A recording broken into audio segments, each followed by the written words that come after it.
नमस्कार मित्रों, सत्य की विजय में आपका स्वागत है। मैं हूं विजय त्रिवेदी। उम्मीद करता हूं कि आपने अनकट विद आशुतोष जो खास कार्यक्रम है हमारा वो देखा होगा और आपको पसंद आया होगा कि किस तरह से राजनीति की जो अंदरूनी बातें हैं और जो खरी खरी बात है वो आशुतोष कर रहे हैं। ट्रंप के व्यवहार को लेकर, ट्रंप टैरिफ को लेकर, भारत सरकार के रवैये को लेकर, चीन के साथ रिश्तों को लेकर और संघ प्रमुख के जो बातचीत है, 3 दिन की व्याख्यानमाला है, उस पर आशुतोष की क्या खरी खरी दो टूक राय है। यदि आपने अभी तक नहीं देखा है तो वो प्रोग्राम जरूर देखिए। अब बात करते हैं आज राहुल गांधी जी की यात्रा की। राहुल गांधी जी की जो यात्रा थी 17 दिन 15 दिन की, वो बिहार में पूरी हो गई है। राहुल गांधी जी और तेजस्वी जी की यात्रा है। मोटे तौर पे माना जा रहा है कि राहुल गांधी की जो यात्रा है वो सक्सेसफुल रही है। लोगों ने बहुत अच्छा सा रेस्पॉन्स किया है। वोट अधिकार यात्रा वो रही, हालांकि उसमें मुद्दा वोट चोरी का चलता रहा। वोट अधिकार के साथ साथ एसआईआर को लेकर चर्चा होती रही। और तेजस्वी और राहुल गांधी जो दोनों उस गठबंधन के सहयोगी दल हैं और तेजस्वी वहाँ के बड़े नेता माने जाते हैं, आरजेडी पार्टी के नेता माने जाते हैं, तो वो दोनों मिलकर इस यात्रा में रहे। इसके अलावा इंडिया गठबंधन के भी बहुत सारे नेता उस यात्रा में आए। अखिलेश जी भी आ गए, स्टालिन भी आ गए और लोग आए, प्रियंका जी भी वहाँ पर पहुंच गई हैं। तो उस सब को लेकर यात्रा के बारे में माना जा रहा है कि एक अच्छा रेस्पॉन्स रहा है। हालांकि तेजस्वी जी को ये उम्मीद थी कि राहुल गांधी जी को, जैसे उन्होंने कहा था कि अगले चुनाव में वो प्रधानमंत्री पद के उम्मीदवार होंगे, प्रधानमंत्री बनेंगे, तो राहुल जी भी अभी कह देते कि भाई 2025 में बिहार में तो तेजस्वी जी ही मुख्यमंत्री होंगे बिहार के। लेकिन उन्होंने साफ साफ जवाब नहीं दिया। तो कुछ लोगों ने कहा, नाराज भी वो हुए, लेकिन कुल मिलाकर वो यात्रा खत्म हो गई और मोटे तौर पर वो यात्रा तेजस्वी जी की यात्रा है और राहुल गांधी की यात्रा है। कांग्रेस को भी उसमें मजबूती मिली है, कांग्रेस एक्टिव हुई है। हालांकि वो जो 1 तारीख की रैली थी पटना में गांधी मैदान की, वो नहीं की जा रही। क्यों नहीं की जा रही है, इसके बारे में बहुत सारी चर्चाएं चल रही हैं। अब इसका इम्पैक्ट क्या होगा बिहार के विधानसभा चुनावों में? क्या महागठबंधन सरकार बना पाएगा? क्या तेजस्वी मुख्यमंत्री बन पाएंगे? क्या कांग्रेस की स्थिति मजबूत हो पाएगी? वो 19 का जो अपना आंकड़ा है उससे आगे बढ़ पाएगी और दोनों मिलकर एनडीए को एक कड़ी चुनौती दे पाएंगे? क्या उसमें प्रशांत किशोर जो उससे पहले अपनी अलग यात्रा बिहार में कर चुके हैं उसका असर भी होगा और उससे कोई न्यूट्रलाइज होगा उनका असर? ये सारे मुद्दे भी लगातार चल रहे हैं। अब उसकी परीक्षा तो तभी होगी कि जब बिहार विधानसभा चुनावों के नतीजे आ जाए। ये बात ठीक है, यदि सरकार बन जाती है तो माना जाएगा कि ये यात्रा का बहुत असर रहा। यदि नहीं होती है तो बहुत सारे लोग क्या है, ऐसे ही करते रहते हैं, टूरिज्म है, घूम आए, देख लिया, ये कर लिया। लेकिन ऐसा नहीं है।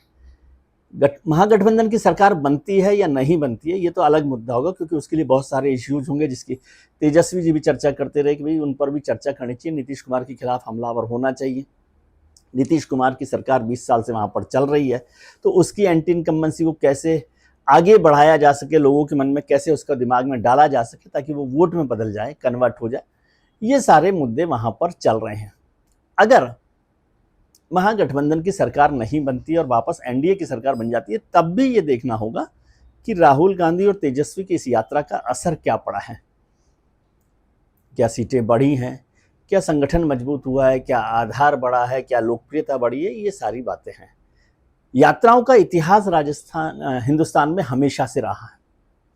हमेशा हिंदुस्तान में यात्राएं करते रहे। यदि हम आज़ादी से देखें तो गांधी की यात्राओं से, जिसे खासतौर से आप दांडी मार्च कहते हैं 1930 का, जो साबरमती से दांडी तक चला था, करीब करीब 240 किलोमीटर की जो यात्रा थी, उसने हिंदुस्तान की जो आज़ादी का आंदोलन था उसको पूरी की पूरी तरह से बदल दिया था और पूरा देश खड़ा हो गया था। उस यात्रा की चर्चा करें तो वो यात्रा तो वहाँ पर हुई। उसके अलावा भी चंद्रशेखर जी की यात्रा बहुत मानी जाती है, जो उन्होंने कन्याकुमारी से राजघाट दिल्ली तक की थी। 4200 किलोमीटर की, 260 किलोमीटर की यात्रा थी। बड़ा काम उन्होंने किया था। 1983 की बात है, 6 जनवरी 1983 से 25 जून 1983 तक। लेकिन वो उसके बाद प्रधानमंत्री नहीं बन पाए थे। लेकिन चंद्रशेखर की इमेज, छवि, प्रतिष्ठा बढ़ी थी। एक और यात्री हैं जिनको परमानेंट यात्री माना जाता रहा हिंदुस्तान का और सबसे बड़ी और सबसे ज़्यादा यात्राएं की, वो हैं भारतीय जनता पार्टी के सबसे वरिष्ठ नेता लाल कृष्ण आडवाणी। उन्होंने मोटे तौर पे 6 बड़ी यात्राएं की हैं, और जो सबसे बड़ी यात्रा हुई जिसने हिंदुस्तान की राजनीति को बदल दिया और भारतीय जनता पार्टी की तकदीर को भी बदल दिया, वो थी यात्रा सोमनाथ से अयोध्या की यात्रा। वो यात्रा अयोध्या नहीं पहुंची, लेकिन उस यात्रा ने बीजेपी को दिल्ली पहुंचा दिया। राम जन्मभूमि आंदोलन को लेकर वो यात्रा शुरू की गई थी सोमनाथ से। गुजरात में उसके प्रभारी थे नरेंद्र मोदी, जो आज प्रधानमंत्री हैं, और पूरे देश भर में राष्ट्रीय संयोजक हुआ करते थे प्रमोद महाजन साहब। वो यात्रा चली, सोमनाथ से चली, यहाँ तक आते आते दिल्ली आई, और फिर वो अयोध्या पहुँचने से पहले लालू यादव जी ने उनको अरेस्ट कर लिया वीपी सिंह के आदेश पर, और वह यात्रा रुक गई। उनको ले जाकर फिर झारखंड के एक गेस्ट हाउस में रोका गया। जिस डीएम ने उनको अरेस्ट किया था, लालकृष्ण आडवाणी को, आर.के. सिंह साहब थे, जो बाद में भारतीय जनता पार्टी सरकार के में एमपी भी बने और मंत्री भी बने। हाँ, उसके अलावा उन्होंने बहुत सारी यात्राएं की, 93 में की, 97 में की, और 2004 में भी की। 2004 की यात्रा भी महत्वपूर्ण थी, जो भारत उदय यात्रा जिसे कहा गया, शाइनिंग इंडिया की यात्रा की कहा गया, 2012 में भी की। तो जो शाइनिंग इंडिया यात्रा थी वो थी उनको प्रधानमंत्री बनने की जल्दी की यात्रा। 2004 के चुनाव प्रीपोन किए गए थे। आडवाणी जी और चंद्रबाबू नायडू, जो आजकल आंध्र प्रदेश में मुख्यमंत्री हैं, उस वक्त भी आंध्र प्रदेश में मुख्यमंत्री थे, उन दोनों के दबाव में वाजपेयी जी को प्रीपोन करना पड़ा चुनावों को, और वो चुनाव मई में हुए तब। नहीं तो नवंबर तक चल सकती थी सरकार, अक्टूबर नवंबर तक, लेकिन वो प्रीपोन किया गया। और आडवाणी जी को लगा कि अब मौका है प्रधानमंत्री बनने का, क्योंकि उससे पहले 3 विधानसभा चुनावों में बीजेपी को अच्छा बहुमत मिला था, ताकत मिली थी, तो उन्हें लगा कि अब सरकार बनाने का मौका है। तो वो चल पड़े यात्रा पर, और उसका नाम दिया गया शाइनिंग भारत उदय यात्रा। प्रमोद महाजन साहब ने उसको यात्रा को देखा था। हाँ, 90 की यात्रा का भी मैं जिक्र कर दूँ आपको। प्रमोद महाजन जी ने उस यात्रा को पूरी तरह से डिजाइन किया था, और पहली बार उस तरह से रथ का इस्तेमाल किया गया था। आडवाणी जी, जब भारतीय जनता पार्टी ने ये यात्रा तय की थी, तो था कि देश के चारों कोनों से 4 नेता अलग अलग यात्रा पर जाएंगे। उसमें 4 नेता थे, लालकृष्ण आडवाणी, सिकंदर बख्त, और विजयाराजे सिंधिया, और अटल बिहारी वाजपेयी, लालकृष्ण आडवाणी के साथ। तो चारों में से 3 लोगों ने अलग अलग कारणों से उसे मना कर दिया। सिकंदर बख्त साहब ने मना कर दिया, विजयाराजे सिंधिया ने मना कर दिया, अटल बिहारी वाजपेयी ने मना कर दिया। और फिर आडवाणी तैयार हुए, और आडवाणी का फिर अब पूरे देश में अकेले वही यात्रा निकालेंगे। 10,000 किलोमीटर यात्रा थी। पहले तो ये था कि आडवाणी जी पैदल यात्रा करेंगे, पद यात्रा करेंगे। फिर प्रमोद जी ने कहा, साहब पैदल यात्रा कहाँ करेंगे, कहाँ तक पहुँचेंगे, कब पहुँचेंगे? तो उन्होंने डिजाइन किया, और रथ पर उस आडवाणी जी को सवार किया गया।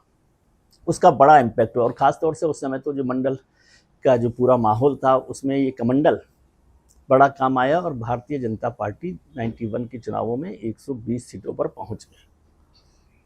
उस समय कहा जाता है कि राजीव गांधी जी की हत्या नहीं होती चुनावों के बीच में, तो शायद नंबर और बढ़ जाता भारतीय जनता पार्टी का। माफी।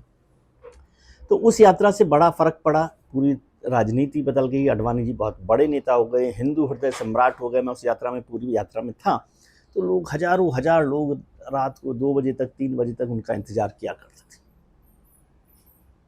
ऐसी यात्रा रही, लेकिन शाइनिंग इंडिया का असर नहीं हुआ, और वो चुनाव हार गई भारतीय जनता पार्टी, और अटल जी का बाद आडवाणी जी का प्रधानमंत्री बनने का सपना भी टूट गया। वो बड़ी यात्रा थी। उसके अलावा आंध्रा में रेड्डी जी जो थे, उन्होंने यात्रा की। जो एन.टी. रामाराव थे, उन्होंने यात्रा की। देवीलाल जी ने हरियाणा में बड़ी यात्रा की थी, और वीपी सिंह ने जनमोर्चा बनाकर पूरे देश भर में यात्रा की थी। उस यात्रा की भी चर्चा होती है। और उसके बाद अब राहुल गांधी जी की यात्रा की चर्चा हो रही है कि राहुल गांधी यात्रा कर रहे हैं। पहले उन्होंने भारत जोड़ो यात्रा की, उसका कुछ जगह पर अच्छा असर दिखाई दिया, कुछ जगह नुकसान हुआ, और अब ये बिहार की यात्रा की जा रही है।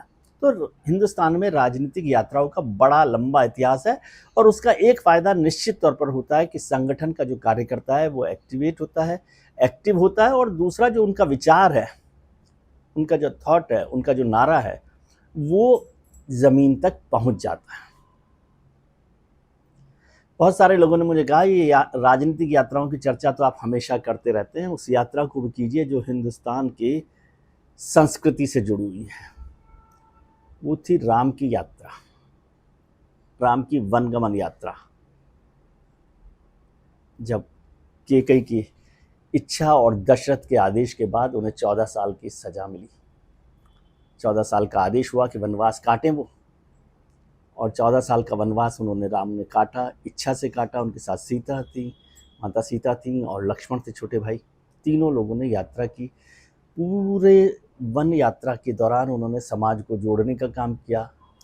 लंका में जाकर जिस तरह से रावण का पूरा युद्ध हुआ, वो तो अपने आप में एक कहानी है, लेकिन कहा जाता है कि उस यात्रा ने युवराज या राजा राम को मर्यादा पुरुषोत्तम राम बना दिया।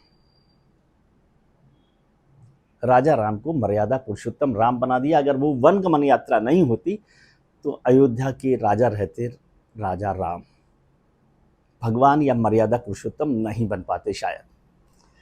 और पांडवों की वनवास की यात्रा भी आपको पता है। तो यात्राएं हमेशा इतिहास भी बदलती हैं, व्यक्तित्व भी बदलती हैं, और समाज भी बदलती हैं। इसलिए सिर्फ उन्हें राजनीतिक फायदे या चुनाव नतीजों के साथ नहीं देखना चाहिए। आज के लिए इतना ही। आप अपना ख्याल रखिए और उनका ख्याल रखिए जो आपका ख्याल रखते हैं। अपने मित्रों, परिजनों, रिश्तेदारों के साथ खुश रहिए, मस्त रहिए, व्यस्त रहिए, स्वस्थ रहिए। नमस्कार, प्रणाम, आभार, शुक्रिया।